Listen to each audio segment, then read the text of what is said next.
Shops, bars, restaurants, and banks like most of these downtown behind me use thermal paper cash receipts just like this one. Signs like this are posted in different neighborhoods that have agreed to be a part of the Community Watch program. As you can see, the railing is bent and the road is eroding into the creek. They told me that distributors are still sending the Fireball whiskey for them to sell because it has not been banned in the United States. I spent the afternoon knocking on doors to all 3 neighborhoods, but most neighbors were concerned for their safety if they went on camera. Standing in front of the Cole County Health Department where a press conference was held earlier today at 3:30 regarding a false claim of Ebola. Expanding cargo shipping at the airport is just an idea for right now, but plans may come in the future. Now, a family of 4's benefits are being cut by $36 per month, which is about how much all this food in this basket costs. Now the families are having to turn to the local food banks to replace these meals that are being cut in their budget. Well, this right here is the complaint from Broadcasting Music Incorporated, or BMI, in New York City. Well, Jamie, we talked to almost every school board in mid-Missouri, and no one right now wants their teachers to carry a weapon on campus. Most schools said it's due to the fact that they already have protection officers on campus or on call, and the program is too expensive. Mid-Missouri school boards are hesitant to allow teachers to carry guns on campus, even though the Missouri legislature passed a law that would allow them to do so. The law would allow schools to delegate 1 or more of their staff members to conceal and carry after participating in extensive training.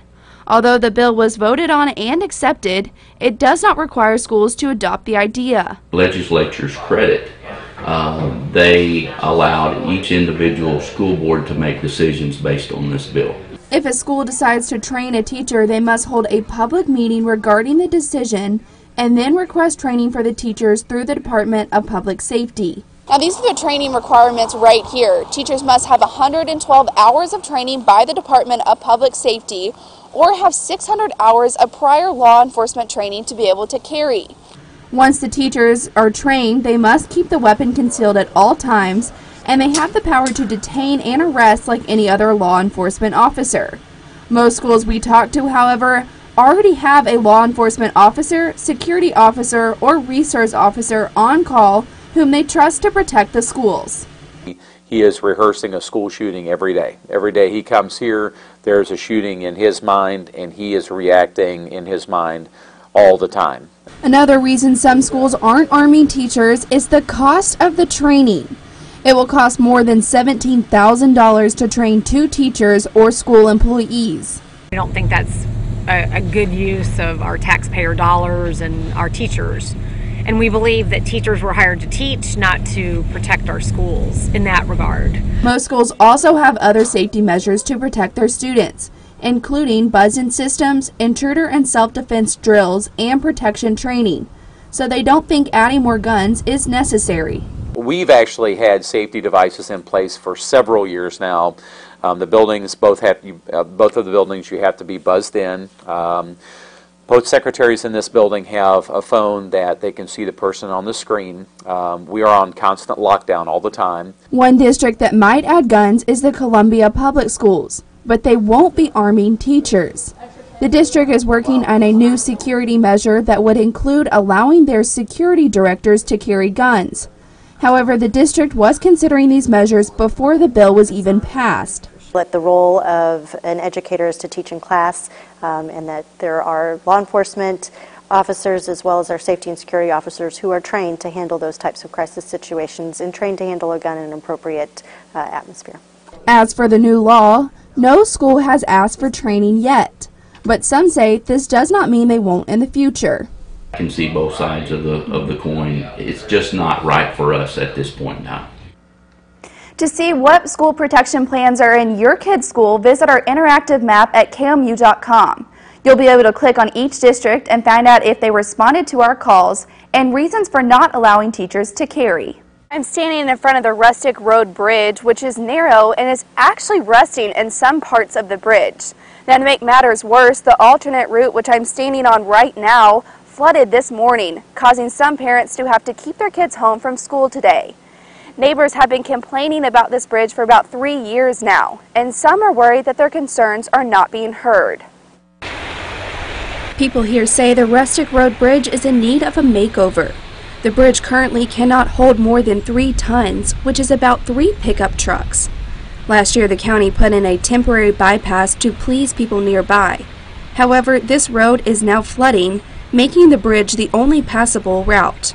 We have big rains coming again tonight or even tomorrow, and the question is how much longer is this bridge going to be able to take the trees banging into it, and how many times are we going to have to wait for the bypass to be fixed? This morning, the bypass was flooded with water and debris from the creek.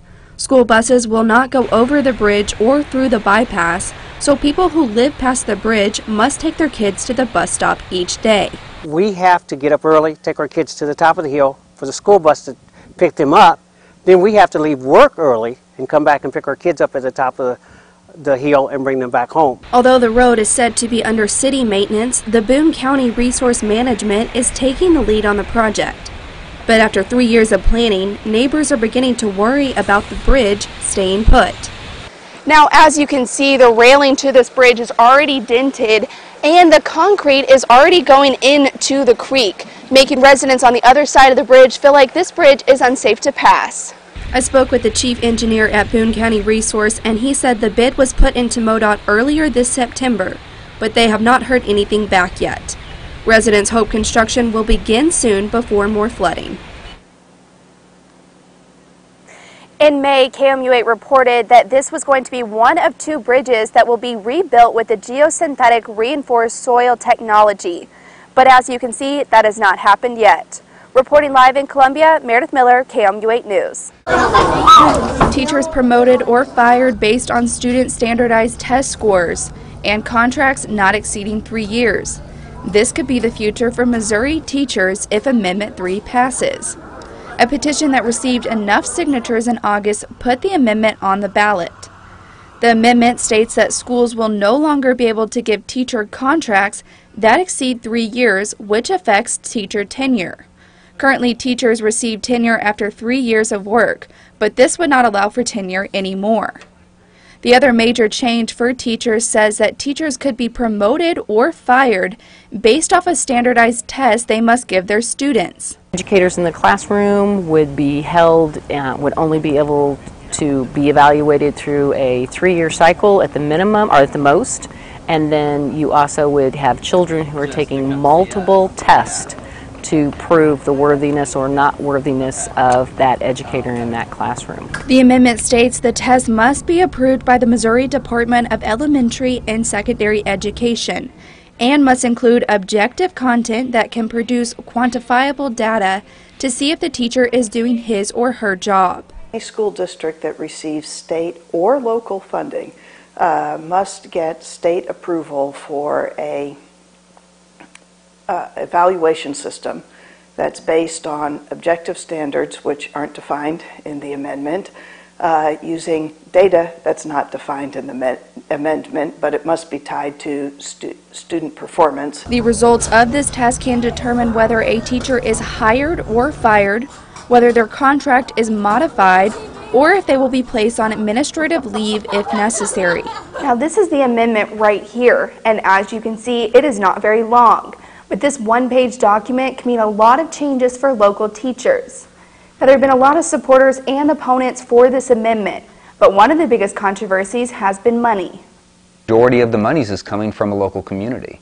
So the reality of additional testing and finding funding for something like that a school district wasn't budgeting for or planning for some school districts, that can be devastating. While opponents for the amendment, including school administrative, principal, and district groups, have been very vocal lately, the supporters have pulled back. In September, the amendment's major supporter, Teach Great, and major financial supporter, Rex Sinkfield, pulled their support when they saw the amendment was not polling well. Teach Great released and said that their polling, it showed that they were not going to get to pass it, so they weren't going to spend any more money on it. Teach Great and Rex Sinkfield declined interviews but confirmed they no longer support the amendment. Missourians will be able to vote for Amendment 3 this November 4th.